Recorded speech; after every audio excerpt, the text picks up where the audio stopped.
So how do you use the screen stock videos in Capcut on the iPad?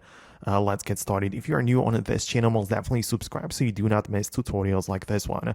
Well, of course, it depends on which type of stock videos you are referring to, because you can find them or just log into your favorite stock service through Safari, where you can download the videos onto your iPad.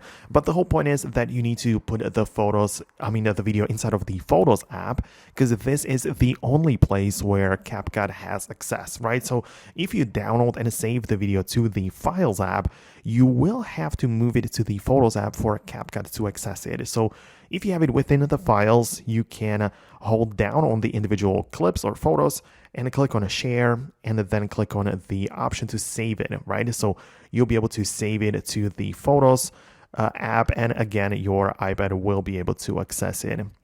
One last thing is, if you are like getting and downloading like the green screen footage, a lot of people use that. Well, very quickly, I want to show you how you can do this, because you can just import the green screen footage to your timeline as usual, select it and make it go overlay, right? So you go and move it on the top of your background layers. Then you find the remove background option and select the chroma key. So this lets you specifically point at the green color to remove that from the image, leaving you only with the subject or whatever else is going on the screen, right?